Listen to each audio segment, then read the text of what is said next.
Et si je te disais que Ferrari avait peut-être enfin trouvé exactement ce que Lewis Hamilton cherchait désespérément depuis son arrivée dans l'équipe?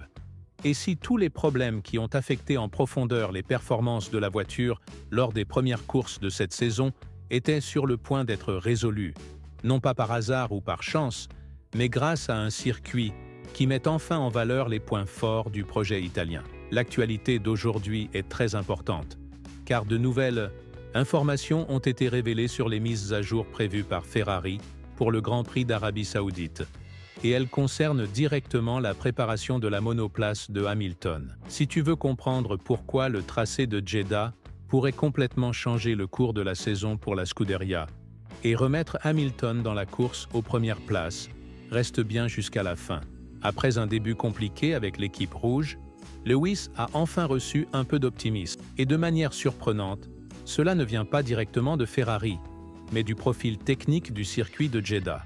Alors que la voiture a souffert sur des pistes irrégulières et difficiles à régler, le circuit saoudien offre un contexte totalement différent. Le revêtement est extrêmement lisse, la vitesse est très élevée, et l'usure des pneus est minimale, ce qui change complètement l'approche. L'un des plus grands obstacles rencontrés par Ferrari cette année a été l'incapacité à faire fonctionner la voiture à une hauteur idéale par rapport au sol sans enfreindre le règlement ou compromettre la performance à haute vitesse. Un exemple clair fut le Grand Prix de Chine, où Hamilton a été disqualifié pour usure excessive du fond plat, conséquence directe d'une tentative agressive de baisser la voiture pour améliorer l'efficacité aérodynamique. Cela a contraint l'équipe à relever considérablement la monoplace à Suzuka, ce qui a perturbé les réglages et sorti les deux pilotes de la fenêtre de fonctionnement optimale. Même avec un nouveau plancher introduit à Bahreïn, qui a montré des signes encourageants, la voiture n'a pas encore pu être exploitée à son plein potentiel. Les conditions variables de la piste et la sensibilité thermique ont obligé l'équipe à limiter les performances de Hamilton. Malgré une remontée jusqu'à la 5e place en course, il s'est mal qualifié. À près d'une seconde de Leclerc, le rythme était là, mais pas au bon moment. À présent, tous les regards se tournent vers Jeddah, un circuit rapide, technique, avec peu de dégradation des pneus. Parfait pour que Ferrari exprime enfin tout son potentiel. Selon le journal italien Gazzetta dello Sport, le nouveau plancher développé par la Scuderia pourrait étendre jusqu'à 30% la fenêtre de fonctionnement idéale de la voiture par rapport à Bahreïn. Cela signifie une bien plus grande flexibilité dans les réglages, sans sacrifier la stabilité ni la fiabilité. C'est un progrès significatif. Mais concrètement, qu'est-ce qui change? D'abord, Ferrari peut désormais faire rouler la voiture plus proche du sol, comme elle a été conçue pour fonctionner aérodynamiquement, sans subir d'usure excessive ni de problèmes de suspension. Cela se traduit par plus d'appui aérodynamique, un centre de gravité plus bas et plus de confiance pour le pilote dans les virages rapides. Ensuite, la faible dégradation des pneus permet à Hamilton de maintenir un rythme plus élevé plus longtemps, sans devoir gérer les gommes de manière conservatrice. Cela donne à l'équipe plus de liberté stratégique. Et peut-être l'aspect le plus crucial.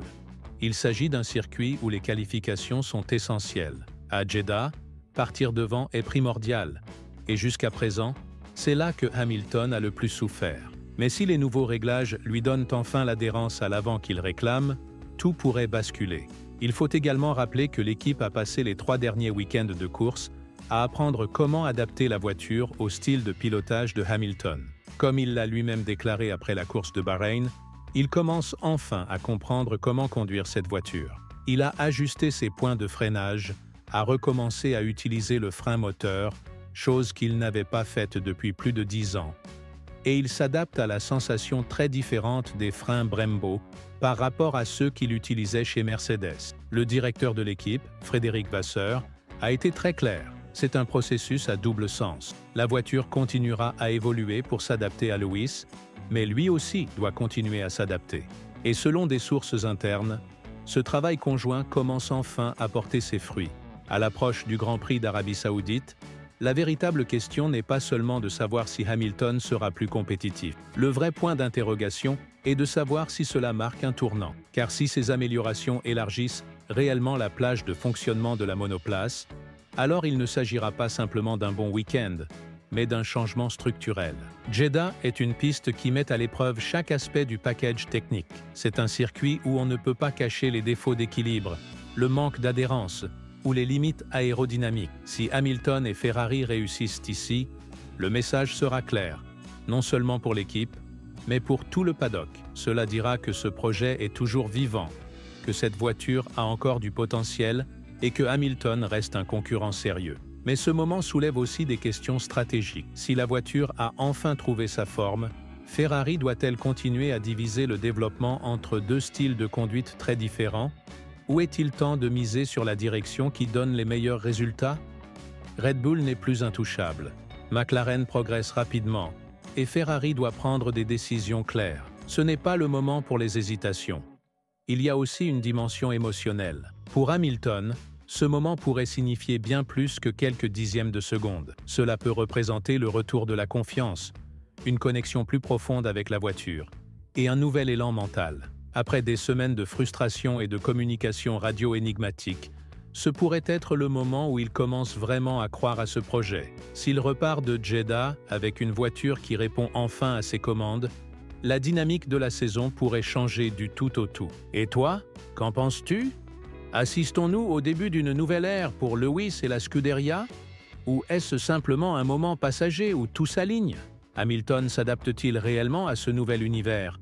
Ou attendons-nous encore cette étincelle qui enflammera tout? Dis-le-moi en commentaire.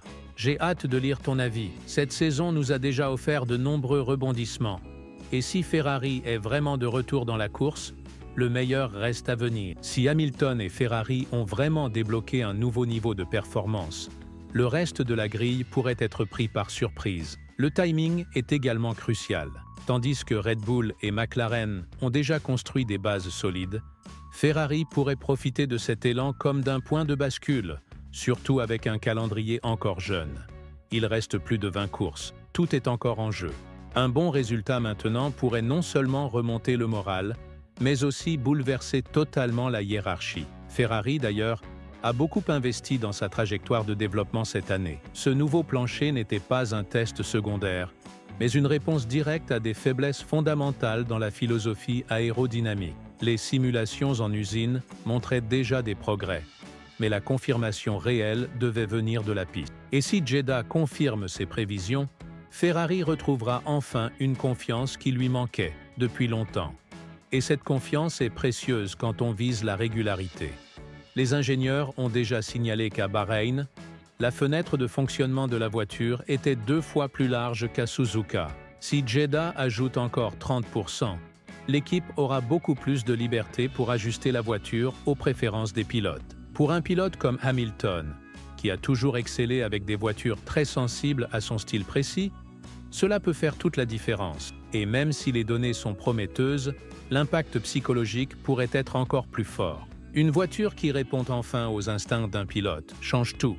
Dans le cas de Hamilton, lorsqu'il fait confiance à la machine, il devient un adversaire redoutable, plus audacieux, plus incisif, et presque impossible à arrêter lorsque la dynamique est en sa faveur. La clé, c'est la confiance. Et ce week-end pourrait bien être celui où il commence enfin à croire pleinement au projet Ferrari. Pendant ce temps, Charles Leclerc sait qu'il doit garder l'avantage. Jusqu'à présent, il a été supérieur en qualification. Mais si Hamilton trouve son rythme, l'équilibre interne pourrait se modifier. Et peut-être aussi la dynamique politique de l'équipe. L'histoire de Ferrari montre que 2 pilotes de haut niveau sous le même toit créent souvent des tensions. Si l'écart se resserre, une véritable rivalité pourrait émerger et marquer le récit de la saison. Et dans le contexte plus large du championnat, Lando Norris a bien commencé. McLaren monte en puissance et Red Bull ne semble plus intouchable. Cela ouvre une fenêtre stratégique que Ferrari doit exploiter. Le peloton est plus serré, les écarts de performance se réduisent, et celui qui saura allier vitesse et constance aura une vraie chance au titre. Jeddah devient donc un banc d'essai, non seulement pour les mises à jour techniques, mais aussi pour la foi dans le projet. Hamilton a-t-il enfin trouvé la voiture qu'il cherchait? Ferrari pourra-t-elle gérer un week-end sans faute sous pression? Le package technique tiendra-t-il ses promesses? Si les réponses sont oui, même partiellement, Ce week-end ne sera pas simplement une course de plus dans la saison 2025. Ce pourrait être le véritable début de l'ère Hamilton en rouge. Et c'est précisément cela qui rend ce week-end si fascinant. Tout est en place. Maintenant, seul compte l'exécution.